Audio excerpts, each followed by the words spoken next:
जय गुरुदेव। आज जिस विषय पर बात करेंगे वह विषय महत्वपूर्ण है और देखिए वह परिसाधना से जुड़ा हुआ एक विषय है। एक साधक है जो जिसने परिसाधना की और जो उसके जो अनुभव रहे हैं उस आधार पे मैं साधकों से कुछ जो उस विषय में जानकारी देना चाहूँगा, जो कि प्रैक्टिकली रूप से उस साधक के ही अनुभव रहे हैं। उसके अत्यधिक आग्रह पर मैंने उसे परिसाधना जो है करवाई थी, और जो साबर मंत्र के द्वारा दी गई परिसाधना जो होती है, देखिए एक तो परिसाधना नॉर्मल होती है जिसमें हम थोड़ा सात्विक विधि द्वारा परिसाधनाएं करवाई जाती हैं, और सात्विक से कह लीजिए आप मुस्लिम पद्धति ही होती है, और जो मंत्र होते हैं वह कहीं ना कहीं मुस्लिम पद्धति के द्वारा ही जो मंत्र विधि दी जाती है साधक को, क्योंकि जो परिसाधना है वह जो है एक तरह से मुस्लिम साधना ही है, और मुस्लिम साधना की श्रेणी में ही परिसाधना आती है। परि या जिन आप कह लीजिए, ये साधनाएं जो हैं उसी जो है जो मुस्लिम परिवेश है उसी में की भी जाती हैं, कि जब आप ये परिसाधना करेंगे साधक तो उसे जो पहनावा रहेगा वो कहीं ना कहीं उसका जो साधना काल में जो नियम होते हैं, जो तो नियम और जो कपड़े वगैरह जो साधक पहनता है धारण करता है, वह भी मुस्लिम पहनावे की ही तरह उसको धारण करने होते हैं। तो वो चीज़ें होती हैं। अब वो जो साधक था मैंने उसको मना किया। देखिए क्या होता है कि जब आपके पास में ये चीज़ें अवेलेबल हैं, जब आप अप्सरा साधना कर सकते हैं। और अप्सरा साधना क्या होता है कि अप्सरा साधना ज़्यादा आपको भोग विलास की ओर नहीं अग्रसर करती है। अप्सरा जब आप साधक सिद्ध कर लेता है तो अप्सरा जो होती है वह साधक को जो है आध्यात्मिकता की ओर अग्रसर करती है, उसे जो है नए नए गूढ़ रहस्य प्रदान करती है, साधना के मंत्र विधि बताती है अलग अलग, और साथ साथ प्रेम तत्व जो है उस साधक में समाहित हो जाता है। यानी कि जो प्रेम और भौतिक जो पूर्णता होती है वह भी उसे वह अप्सरा अपना सहचर्य प्रदान करती है, साथ साथ एक बैलेंस लेके चलती है। वहीं जो अब परी जो हो जाती है उसमें क्या होता है, वह केवल और केवल भोग विलास की ओर ही अग्रसर करेगी। जब भी परी साधक के समीप आती है तो कहीं ना कहीं उससे जो है आलिंगन करती ही करती है, और उसके साथ में जो चीज़ें होती हैं वह परी नित्य करती ही है।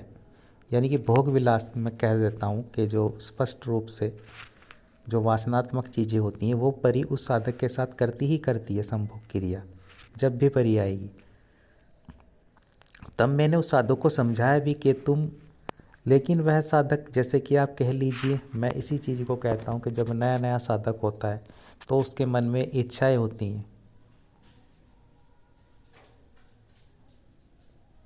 अब उसके मन में भी जो थी इच्छाएं पनप रही थी, तो मैंने कहा कि कितने दिन आप मतलब यह परी चाहते हो कि वह, कहने लगा कि मतलब कितने दिन आप का मन स्वयं ही भर जाएगा जब वह परी नित्य ही आएगी।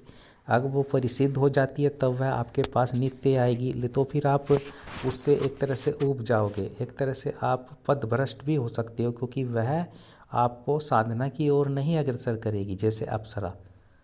तो मेरा यह आग्रह था कि आप अप्सरा साधना कर सकते हो, लेकिन वह केवल और केवल परी साधना ही करना चाहता था। तब मैं जब विवश हो गया उसके अत्यधिक आग्रह पे कि गुरुजी मुझे परी ही साधना करनी है, और मैं अपने आप संयमित रूप से उसे जैसा चाहूँगा वचनों के माध्यम से वैसा ही वह करेगी, मैं जानता हूँ और मेरे में क्षमता है, आप ज़्यादा चिंता ना करें, उसने मुझे कहा। तब मैंने कहा कि चलो भाई, जब तुम्हारी यही इच्छा है, तुम परी ही करना साथ चाहते हो, तब तुम परी करो ही। जब वह नहीं माना तब मैंने उसे वह विधि दे दी, और वह विधि जो थी परी की वह केवल 21 दिन की साधना थी, और उसमें पहले दिन से ही अनुभव होने ही होने थे, क्योंकि वह जो विधि थी वह मुस्लिम पद्धति से तो थी, साथ ही उसमें साबर मंत्रों का जो है मुस्लिम पद्धति और साबर मंत्रों के द्वारा दी गई साधना जो विधि थी वह मैंने उसे प्रदान की। ठीक है। अब वह जो परी थी वह 21 दिन की साधना उसको करनी थी और उसमें जो पहनावा था परी साधना में वह रात्रि 10 बजे से शुरू करनी थी। उसमें इत्र जो होता है, उद इत्र होता है, जो नाम होता है उसका उद इत्र, वह छिड़क करके साधक को, और जो है उसमें उसे तहमंद जो है जैसे मुस्लिम लपेटते हैं बांधते हैं तहमंद, वह तहमंद बांधना था उसे साधक को। ठीक है। और सिर पर टोपी भी पहननी थी, जैसे टोपी पहनते हैं साथ वो जो मुस्लिम व्यक्ति होते हैं रात्रि में। ठीक है। तो वो उसे पहन करके और इत्र वगैरह लगा करके तो वो रात्रि 10 बजे से उसमें जो विशेष जो मंत्र था वह साबर मंत्र था और साबर मंत्र की उसे 11 मालाएं संपन्न करनी थी। अब वह देखिए तीक्ष्ण मंत्र था, विधि जो थी वह परी वाली में दे भी नहीं रहा हूँ फिलहाल साधनाओं में, क्योंकि कहीं ना कहीं वो मंत्र इतना तीक्ष्ण मंत्र होते हैं जो परी के होते हैं कि अगर मैं वैसे भी उन्हें डालूंगा किसी वीडियो में, क्योंकि वह साबर मंत्र है और बिना किसी विधि के भी कोई साधक उस जो परी साधना होगी उसका मंत्र उच्चारण कर लेता है या करना शुरू कर देता है वैसे भी नॉर्मली, तो वह कहीं ना कहीं उससे कनेक्ट हो जाती है उसके स्वप्न में, या वैसे उसे एहसास कराने लगेगी वह परी जो होती है। तो परी इतनी तीक्ष्ण होती है, मतलब परी में इतनी व्याकुलता होती है व्यक्तियों से मिलने की कि कोई वह खुद चाहती है कि व्यक्ति उसकी साधना करे, वह व्यक्ति और मनुष्य के संपर्क में आए, क्योंकि उसमें जो उत्तेजना होती है वह बहुत ज़्यादा होती है परी में, जो कामुकता होती है। वहीं अप्सरा से एकदम भिन्न है। अब वो साधक नहीं माना तो मैंने उसे मुस्लिम पद्धति जो थी साबर विधि द्वारा वह परी साधना दी। अब पहले दिन से ही अनुभव शुरू हो चुके थे, क्योंकि मंत्र बहुत ही ज़्यादा एक तरह से कह दीजिए वो तीक्ष्ण मंत्र होता है साबर और मुस्लिम पद्धति से, और उसमें जो क्रियाएं होती हैं वह सब कुछ मुस्लिम इत्र वगैरह उसमें लगाना होता है और सब कुछ वैसे ही तरीके से जो बताई थी विधि उसे मैंने, तो उस पद्धति से उन्होंने वह परी साधना की। अब पहले दिन ही वह उसके स्वप्न में आई, पहले दिन तो ठीक है वह परी जो थी, और दूसरे दिन से उसने आना शुरू कर दिया। अब वह खुश था, जब उसका स्वरूप जो था परी का वह तो सुंदर होता ही है, वह एकदम से प्रसन्न हो गया कि मेरी साधना, हालांकि मैंने उससे कहा था कि वार्तालाप नहीं करना है तुम्हें, जब परी आई वे पहले दिन से ही आपको एहसास करा देगी और दूसरे तीसरे दिन से तो आना शुरू हो जाएगी वह परी, क्योंकि उसमें कोई बड़ी बात नहीं होती है, वह तो आती ही है, केवल आपको जो है बैठना भर होता है यंत्र के सामने और जो माला वगैरह होती है उसके सामने करना होता है कि परी जल्दी कनेक्ट हो जाती है बहुत ही तीव्र गति से साधक के साथ में। इसलिए ही मैं यह साधना देता नहीं हूँ परी साधना वगैरह, क्योंकि इसमें साधक साधनाओं से विमुख हो जाता है। तो फिर क्या हुआ कि दूसरे तीसरे दिन से उसने डेली आना शुरू कर दिया और नए नए जो खुशबुआँ अब वो इत्र वगैरह होते थे वह वो लेकर आती थी, और जो इत्र की जो जो शीशी होती थी वह नई नई कुछ ना कुछ इत्र लेके आती थी और वो छोड़ कर चली जाती थी। जैसे वह साधक क्या होता था, साधना कर रहा होता था, क्योंकि उसने सभी विवरण मुझे बताया साधना के काल में, मेरे संपर्क में रहा है, मेरे ही मार्गदर्शन में साधना भी की, और उसका नाम तो मैं यहाँ बताना नहीं चाहूँगा क्योंकि यह गुप्त विधि रखी जाती है। तो वो क्या करती थी, जब वह आती थी तो कभी इत्र की कोई शीशी रख के चली गई है ना, कभी कोई जो वो इत्र वगैरह होता है, ये जो शरबत वगैरह होते हैं इस तरह की शीशियों में रख करके और चीज़ें वह छोड़ करके चली जाती थी। इतना वह साधक साधना में बैठा रहता था और बाद में वो कुछ ना कुछ उपहार इस तरह के जो होते हैं उसके लिए छोड़कर जाने लगी। और 21 दिन होते होते ऐसे ही क्रम चलता रहा। हालांकि वह मेरे संपर्क में था, डर तो उसे लग रहा था, लेकिन वो प्रसन्न भी था कि मेरी साधना जो है सफल होने की ओर अग्रसर है। तो कहीं ना कहीं वो पूर्ण जो है इच्छा शक्ति लेकर ही तो साधना में बैठा भी था। तो मैंने कहा तो करो, और ऐसे ही करते करते फिर 21वां दिन भी आ गया और 21 दिन उसे 11 माला मैंने कहा पूर्ण करनी ही है और वार्तालाप नहीं करनी है। वो कितना भी तुमसे निवेदन करे, बातचीत करे, आपको बोलना नहीं है। और ठीक वैसा ही हुआ जैसा मैं ज़्यादा तो डिटेल में बताऊंगा नहीं, जो जो चीज़ें होती हैं उसने पूरी कोशिश करी परी ने कि वह साधक बोल जाए, लेकिन वह नहीं बोला। और अंतिम जो उसकी माला थी उसे करने के बाद में उसने परी से वचन लिए और वार्तालाप भी हुई उसके साथ में।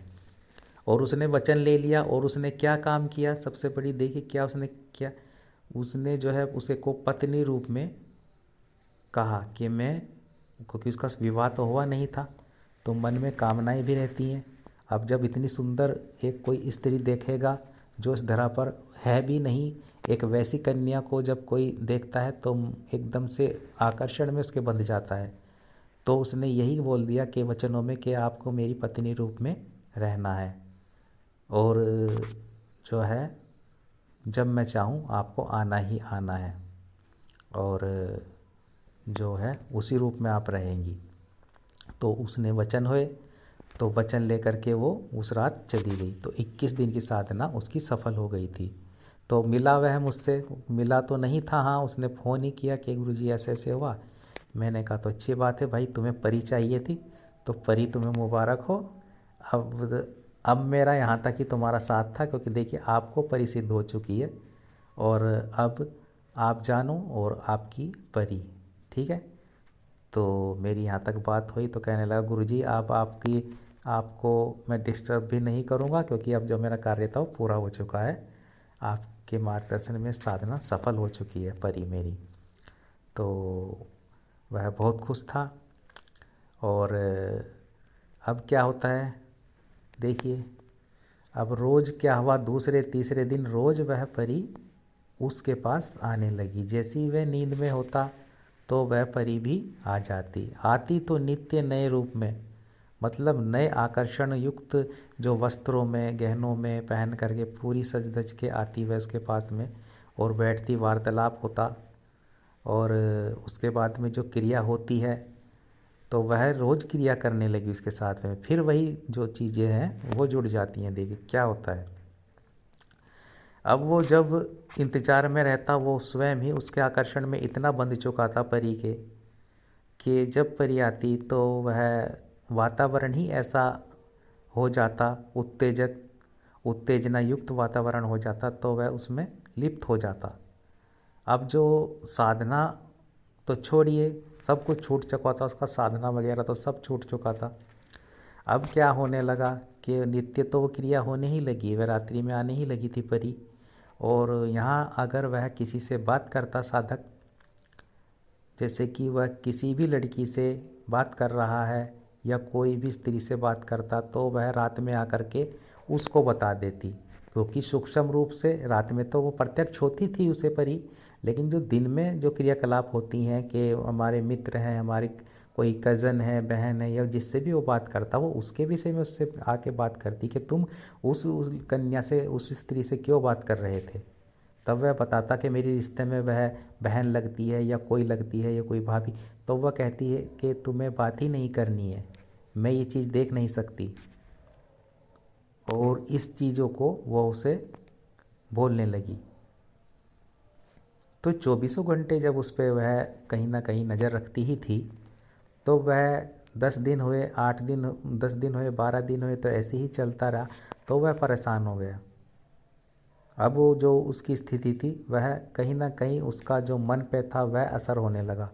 और एक तरह से घर वाले भी उससे परेशान हुए। घर वालों को पता नहीं था, घर वाले तो ये सोच रहे थे कि पता नहीं साधना पूजा तो करता रहता है हमारा लड़का, लेकिन क्या करा ये तो उसने बताया नहीं। तो कि चीज़ें जो होती हैं गुप्त रखने वाली होती हैं। अब देखिए मैं इसीलिए कहता हूँ कि आप परी साधनाओं से थोड़ा सा दूर रहे साधक। मैं अप्सरा साधनाएं क्यों देता हूँ, क्योंकि ये आपको मार्ग दिखाती हैं प्रेम के साथ साथ, है ना।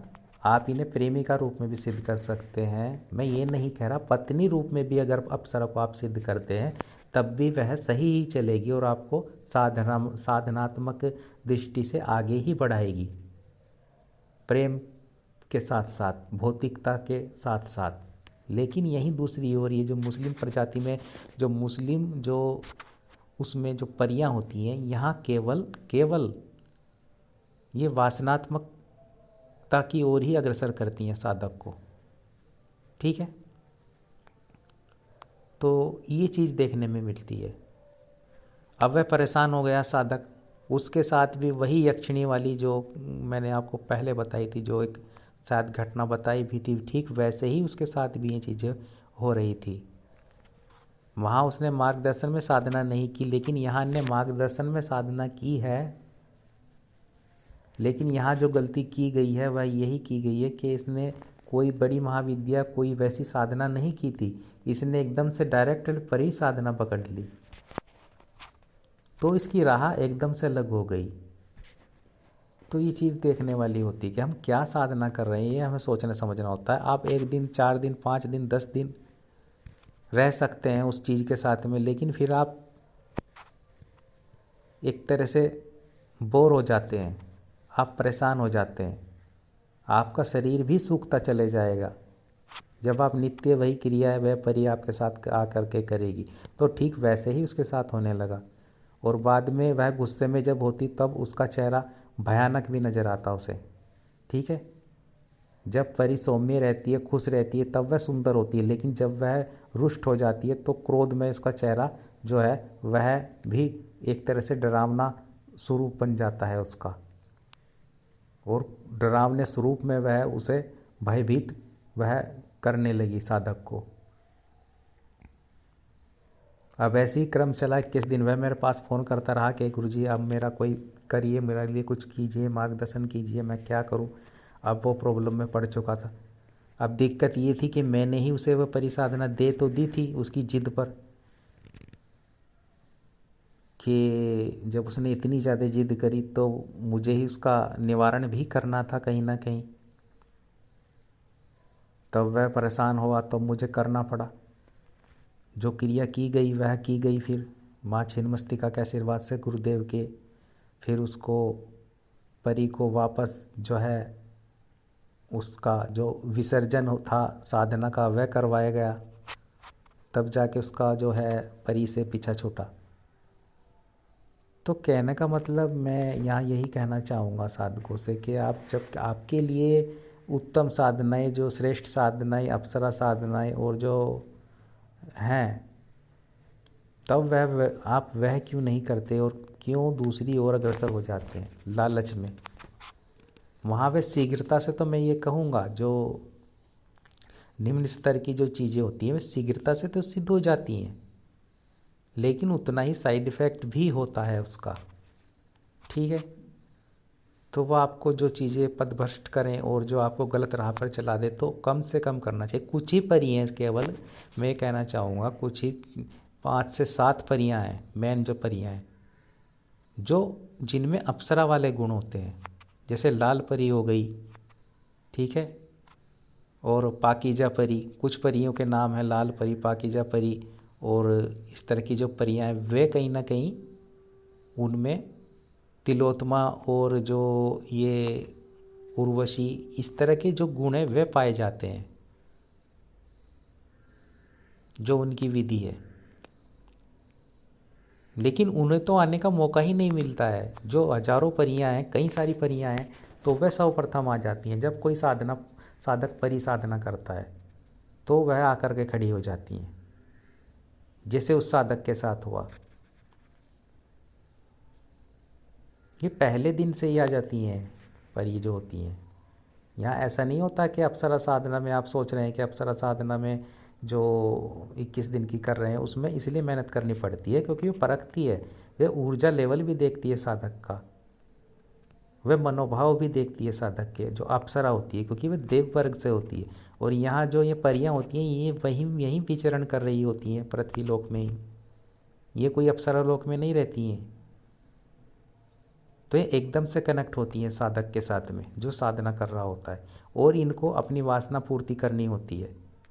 ये तो ये चाहती हैं कि कोई बस निम्न मात्र बने और जो भी साधक साधना करे तो इनसे जुड़ जाती हैं, कनेक्ट होती हैं एकदम से। तो इसलिए जो है इन साधनों से बचना चाहिए जो इस तरह की साधनाएं होती हैं, जैसे परी साधना है। और इसलिए ही मैंने कोई परी साधना नहीं दी है अब तक। हालांकि मैं ये नहीं कहता हूँ कि मुस्लिम साधनाएं जो हैं करनी नहीं चाहिए, बिल्कुल करनी चाहिए। जिन साधना करनी नहीं चाहिए बिल्कुल करनी चाहिए, वह आपका सहयोगी बनेगा जिन जो होगा। परी साधना भी कुछ हैं जो 6 से 7 परियां हैं जो श्रेष्ठ हैं, जो करनी चाहिए, लेकिन जितना हो सके कम करनी चाहिए, क्योंकि परी जो साधना होती है वो केवल वही साधना साधक करेगा जो केवल वासना पूर्ति के लिए करना चाहता है, क्योंकि इनका कार्य भी वही होता है परियों का। फिर आप पदभ्रष्ट हो जाएंगे, फिर आप साधना क्षेत्र में आगे नहीं बढ़ेंगे और परेशान हो जाएंगे। ठीक है, तो कुछ ही आपको मैंने बताई हैं ये बातें उस साधक की। आदि तो मेरे क्योंकि काफ़ी टाइम पहले का ये जो है बात रही है, आज से कम 7 से 8 साल हो गए हैं इस बात को। तो ऐसे ही एक साधक था जो चाह रहा था कि मैं परिसाधना डालूं और परिसाधना करना भी चाह रहा था, तो इसीलिए मैंने ये उसकी जो बातें थी उस पर ये मुझे याद आया, और तो मैंने ये बात सोचा कि सभी साधकों के सम्मुख रखनी चाहिए। तो जब आप करें, श्रेष्ठ साधना करें, मैं इसलिए कहता हूँ कि परी वगैरह या इन साधनों में ज़्यादा ना बढ़ें। ठीक है, तो जय गुरुदेव, जय हो माँ छिन्नमस्तिका।